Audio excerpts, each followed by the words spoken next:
بسم الله الرحمن الرحيم. الحمد لله نحمده ونستعينه ونستغفره ونعوذ بالله من شرور أنفسنا ومن سيئات أعمالنا. من يهده الله فلا مضل له ومن يضلل فلا هادي له، وأشهد أن لا إله إلا الله وحده لا شريك له، وأشهد أن محمدا عبده ورسوله. أما بعد فإن خير الحديث كتاب الله، وخير الهدي هدي محمد صلى الله عليه وسلم، وشر الأمور محدثاتها، وكل محدثة بدعة، وكل بدعة ضلالة، وكل ضلالة في النار. أعوذ بالله من الشيطان الرجيم. بسم الله الرحمن الرحيم. يا أيها الذين آمنوا اتقوا الله حق تقاته ولا تموتن إلا وأنتم مسلمون.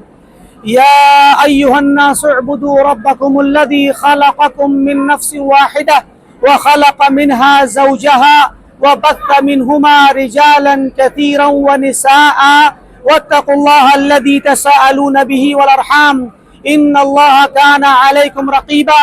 يا أيها الذين آمنوا اتقوا الله وقولوا قولا سديدا يصلح لكم أعمالكم ويغفر لكم ذنوبكم ومن يطع الله ورسوله فقد فاز فوزا عظيما.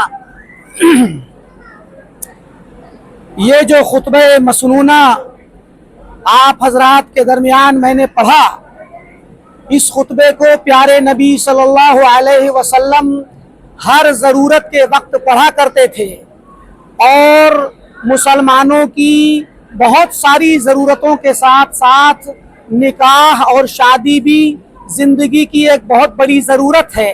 اسی لیے اس خطبے کو اور ان الفاظ کو نکاح کے وقت پڑھا جاتا ہے. اس خطبے میں کیا بات کہی گئی ہے، اگر ہم لوگ عربی زبان سے واقف ہوتے تو ہم بخوبی جان جاتے، سنتے ہی ہمیں بات سمجھ آ جاتی.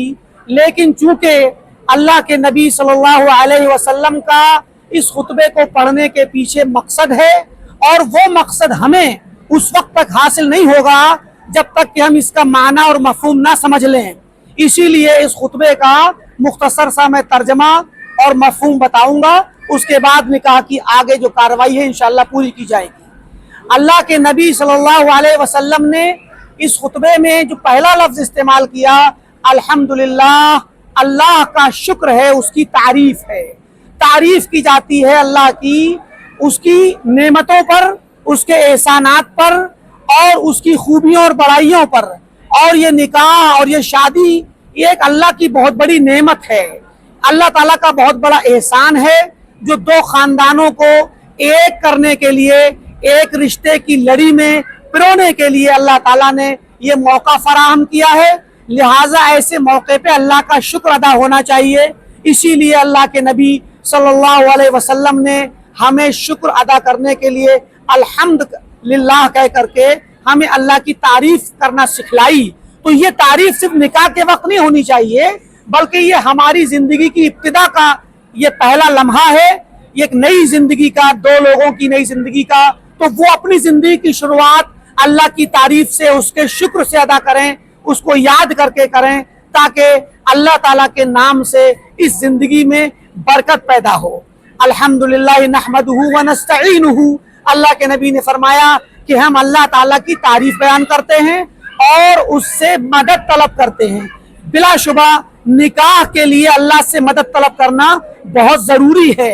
شادی کے لیے اور شادی کو چلانے کے لیے اللہ سے مدد لیے بغیر یہ شادی اور دنیا کا کوئی بھی کام ادھورا ہوگا، اور بلکہ بے برکت ہوگا.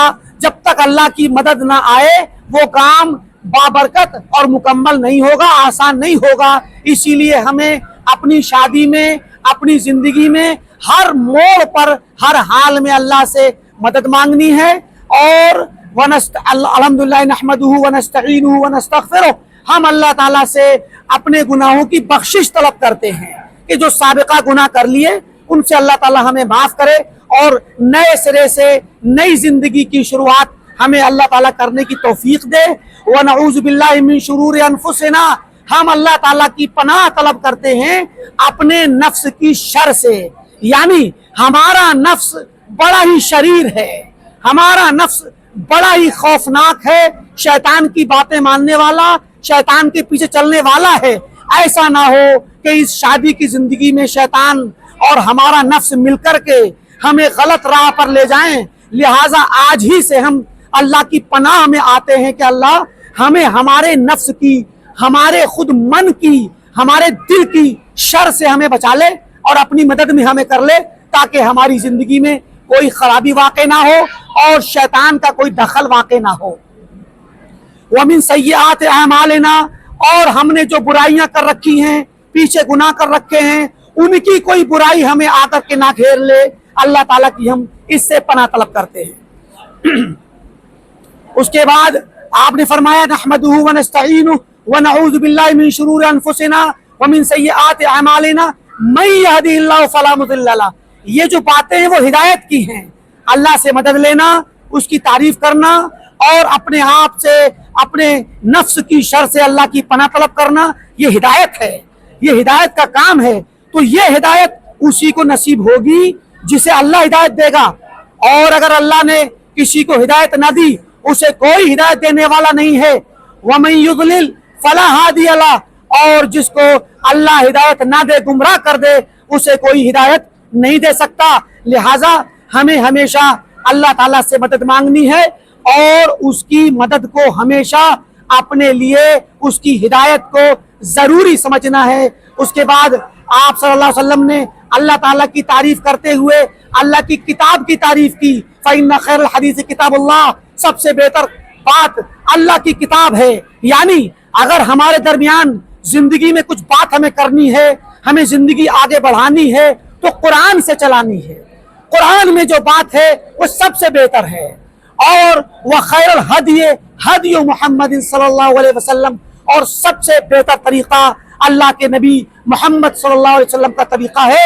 تو مطلب یہ ہوا کہ ہمیں اپنی شادی کو، زندگی کو، اپنے روزمرہ کے تمام کاموں کو اللہ کی کتاب سے لینا ہے اور اللہ کے رسول صلی اللہ علیہ وسلم کی سنت سے لینا ہے، آپ کے طریقے سے لینا ہے۔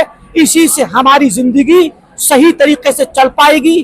اگر ہم نے کتاب اللہ کو نہ لیا اور اللہ کے رسول کی سنت کو نہ لیا اور اپنے طریقے سے ہم نے اگر اپنی زندگی کو چلانے کی کوشش کی، تو اس میں ہمارا نفس گھسے گا، ہمارے نفس کی شر داخل ہوگی اور پھر شیطان کی شر داخل ہوگی، جس سے زندگی کے اندر خرابیاں آئیں گی۔ لہٰذا ضرورت اس بات کی ہے کہ ہم اللہ رب العالمین کی کتاب اور اس کے نبی کی سنت کو مضبوطی سے پکڑیں۔ اور آپ نے فرمایا وَشَرَّ الْأُمُورِ مُحْدَثَاتُهَا، اور سب سے برے معاملات، دنیا کا سب سے برا معاملہ نئی نئی بدعتیں ہیں، نئے نئے معاملات ہیں جو اللہ کے دین میں نئے نئے طریقے سے ایجاد کر لیے گئے ہیں۔ وَكُلُّ مُحْدَثَةٍ بِدْعَةٍ، اور ہر نئی بات بدعت ہے۔ وَكُلُّ بِدْعَةٍ ضَلَالَةٍ، اور ہر بدعت گمراہی ہے۔ وَكُلُّ ضَلَالَةٍ فِي النَّارِ، اور ہر گمراہی جہنم میں لے جانے والی ہے۔ اس کے بعد اللہ کے نبی صلی اللہ علیہ وسلم 3 جگہ سے قرآن کی 3 آیتیں پڑھتے تھے، میں ان کا ترجمہ پڑھوں گا۔ ایک پہلی آیت، یا ایھا الذین آمنوا اتقوا اللہ حق تقاتہ ولا تموتن الا وانتم مسلمون، کہ اے ایمان والو اللہ سے ڈرو ویسے ہی جیسے اللہ سے ڈرنے کا حق ہے۔ اللہ سے ڈرنے کا حق یہ ہے کہ انسان اللہ تعالیٰ سے ہر بات میں ڈرے، ہر موقع پر ڈرے، زندگی کے ہر مقام پر، ہر فیصلے پر، ہر قدم پر اللہ کا خوف انسان کے دل میں ہونا چاہیے۔ اور نکاح کے وقت اللہ کے نبی نے یہ آیت پڑھ کر کے ہم تمام مسلمانوں کو عمومی طور پر اور دولہا اور دلہن کو خصوصی طور پر یہ ہدایت دی، یہ تعلیم دی، یہ رہنمائی کی کہ آپ کو اللہ سے ڈرتے رہنا ہے، اللہ کا تقوی اختیار کرنا ہے، اللہ کو بھولنا نہیں ہے۔ اور وَلَا تَمُوتُنَّ إِلَّا وَأَنْتُمْ مُسْلِمُونَ، اور رہتی سانس تک، زندگی کے آخری لمحے تک اسلام پر قائم رہنا ہے، اسلام پر ڈٹے رہنا ہے۔ جب موت آئے تو اسلام پر آئے۔ ایک دوسری جگہ سے اللہ کے نبی آیت پڑھتے تھے، یا ایھا الذین آمنوا یا ایھا الناس اعبدوا اتقوا ربکم، اے لوگو اپنے رب سے ڈرو۔ یہاں پر صرف مسلمانوں سے نہیں،